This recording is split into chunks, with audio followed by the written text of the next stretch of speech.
It might not look like much, but this large hole in the ground could soon be transformed into a busy construction site. Hinkley Point in Somerset is already home to a 40-year-old nuclear power plant. Assuming a deal is struck between French energy group EDF and stake-backed Chinese investors, 2 new reactors will be built here. Called Hinkley Point C, they will be much more powerful, providing 7% of Britain's electricity. 10 years from now, this could be the site of Britain's biggest nuclear power station, the first in the country to be built for decades.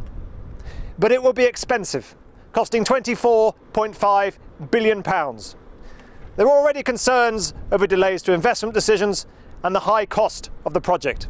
There is not yet even a start date.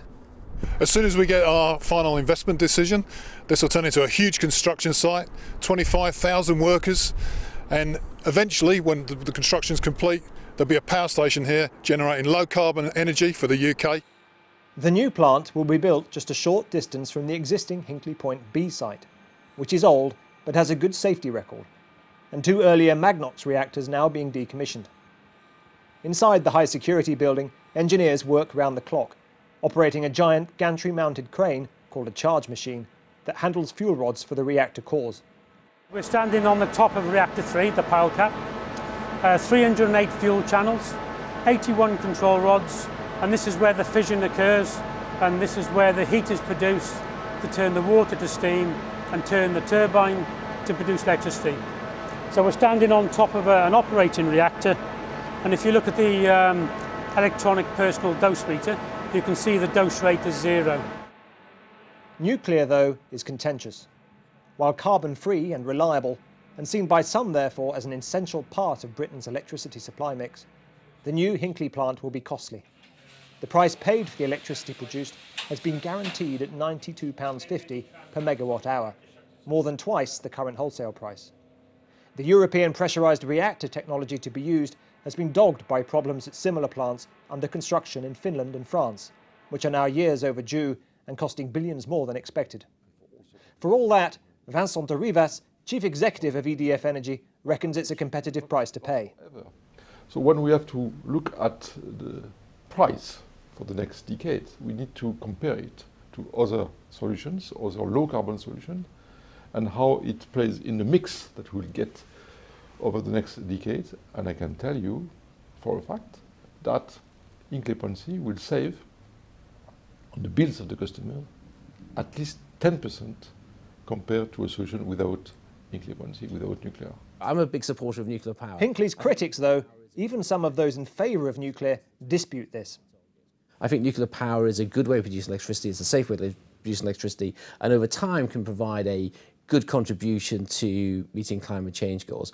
But the Hinkley project, unfortunately, actually runs the risk of discrediting the new nuclear program because it is so complicated, it is so expensive. We can hit our climate change goals certainly for 2030 and probably for 2050 as well without this scale of nuclear program in terms of this cost.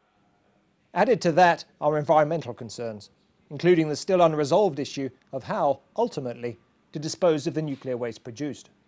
The government wants to build a deep storage facility in Cumbria. The price that is going to be paid is pretty extraordinary when you consider the prices of renewables coming down so quickly and continuing to do so over the decade it'll take to build Hinkley. There's a deeper question about whether we should really be going for nuclear at all. There's plenty of nuclear waste and spent fuel. No country in the world has found out what to do with that 60 years after it all started, and we think it presents unacceptable risks that we shouldn't be generating more of.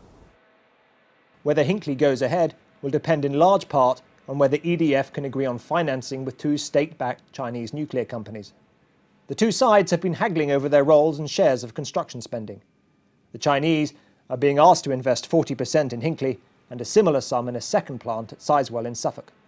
The real prize for Beijing would be a lead role and majority stake in a third plant at Bradwell in Essex.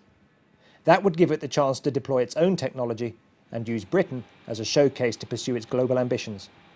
The ball is in the court of the Chinese companies. And, you know, I think they are aware of, as the saying goes, don't put off until tomorrow what you can do today.